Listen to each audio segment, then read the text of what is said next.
बिहार का चुनाव होगा तो इस धोखे का बदला बिहार के लोग जेडीयू को और भाजपा को देने का काम करेंगे। बताइए करेंगे या नहीं? अब आप पे एसआईआर लगाया जा रहा है, वो दिन दूर नहीं। अमित शाह जी कह चुके हैं कि एनआरसी भी लागू करेंगे। हम कब तक इनसे इसी तरीके से लड़ाई लड़ेंगे? किस तरीके से हम इन्हें अपने सबूत देंगे कि हमारे बुजुर्गों का, हमारे पूर्वजों का खून इसी मिट्टी में शामिल है? कैसे बताएंगे आप? तो दोस्तों, बिहार के सीतामढ़ी से किराना से जो सांसद है इकरा हसन, वो जमकर बीजेपी सरकार पर भड़क चुकी है और किस तरह से बीजेपी सरकार को इकरा हसन ने करारा रिप्लाई दिया है, करारा जवाब दिया है। मैं आप लोगों को इकरा हसन का यहीं पर पूरा वीडियो क्लिप दिखाने वाला हूं, लेकिन वीडियो दिखाने से पहले आप सभी से रिक्वेस्ट करना चाहूँगा, प्लीज़ इस वीडियो को ज़रूर लास्ट तक देखिए और जितना हो सके इस वीडियो को ज़्यादा से ज़्यादा शेयर ज़रूर कीजिए। दोस्तों, इकरा हसन ने जो हमारे इस भारत देश के अंदर तकरीबन 12 राज्यों में एसआईआर शुरू हो चुका है, उसको लेकर एक बड़ी बात कही है। साथ साथ दूसरी तरफ अमित शाह की तरफ से ये भी ऐलान हो चुका है कि बहुत जल्द इस पूरे भारत देश के अंदर एनआरसी भी लागू हो जाएंगी, एनआरसी भी शुरू हो जाएंगी। इन तमाम मुद्दों को लेकर इकरा हसन जो है बीजेपी पर किस तरह से भड़की है, आइए मैं आप लोगों को सबसे पहले इकरा हसन का ये वीडियो क्लिप दिखाना चाहूँगा। आप सबसे पहले इकरा हसन का ये वीडियो क्लिप देखें, फिर आगे बात करते हैं। तो सरकार में आज बैठे गद्दा नशी हुए, ये आपकी वजह से बैठे हैं। उन्हें आपने जिताया था, लेकिन उन्होंने क्या किया? जब वक्त का बिल आया, मैं इस बात की गवाह हूं, उन्होंने सबसे पहले आपके खिलाफ उस बिल का समर्थन किया। हमारे पीठ में छुरा भोंकने का काम उन्होंने किया। आज अगर हम उसका बदला नहीं लेंगे तो हमारी लड़ाई कौन लड़ेगा? और हम ये लड़ाई लाठी डंडों से नहीं लड़ सकते। अगर कोई जरिया हमारे पास है तो वो सिर्फ अपने वोट का जरिया है। जब वक्त के लिए विरोध प्रदर्शन हो रहा था, हम जगह जगह पूरे देश में घूमे और हमने तब ये इख्तियार किया था कि जब बिहार का चुनाव होगा तो इस धोखे का बदला बिहार के लोग जेडीयू को और भाजपा को देने का काम करेंगे। बताइए करेंगे या नहीं? इनकी सारी योजना, इनकी सारी नीयत आपके खिलाफ है। आज वक्त एक उदाहरण है। अब आप पे एसआईआर लगाया जा रहा है, वो दिन दूर नहीं। अमित शाह जी कह चुके हैं कि एनआरसी भी लागू करेंगे।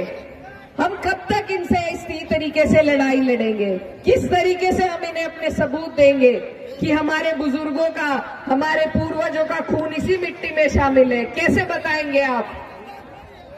इनके मंसूबों को हमें इसी वक्त फेल करना होगा।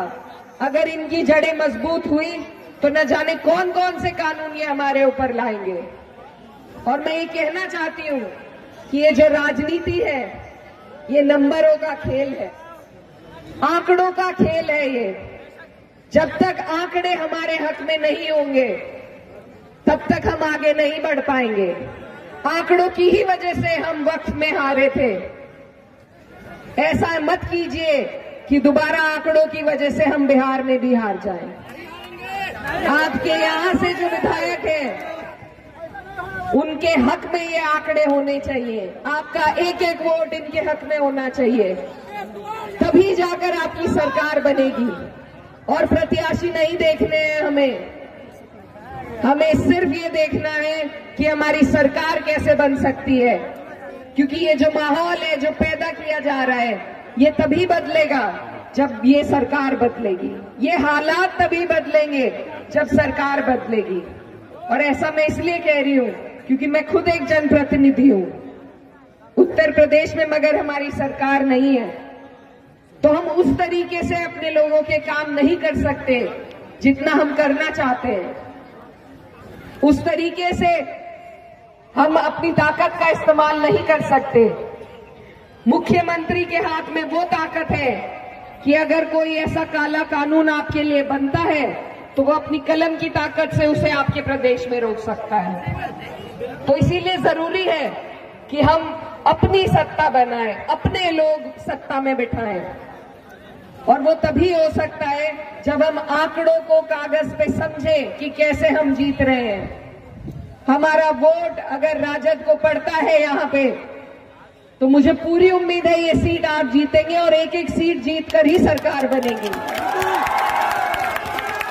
तो आपसे मेरी ये गुजारिश है कि ये जो हमारे देश की खूबसूरती है, हमारे देश का जो संविधान है, जो हमें वोट का अधिकार दे रहा है, जो हमें इस देश में सर उठा के जीने का अधिकार दे रहा है, उसकी लड़ाई अगर आप लड़ रहे हैं तो इस चुनाव के माध्यम से लड़ रहे हैं और उस लड़ाई को आपको और हमें जीतना है। जीतेंगे या नहीं?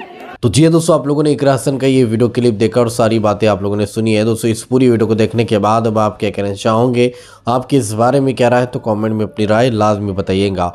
और इसी तरह की वीडियो पाने के लिए, इसी तरह की इन्फॉर्मेशन के लिए अगर आप लोगों ने अभी तक हमारे इस चैनल न्यूज़ ऑफ इस्लाम को सब्सक्राइब नहीं किया है तो इस चैनल को सब्सक्राइब ज़रूर कीजिए, बेल आइकन को दबाइए ताकि आने वाली हर वीडियो की नोटिफिकेशन आपको इसी चैनल पर मिल सके। तो चलिए दोस्तों, अगली वीडियो में मिलते हैं। जब तक अपना ख्याल रखिए और अपने इस भाई को अपनी दुआ में याद रखिए। अल्लाह हाफिज़।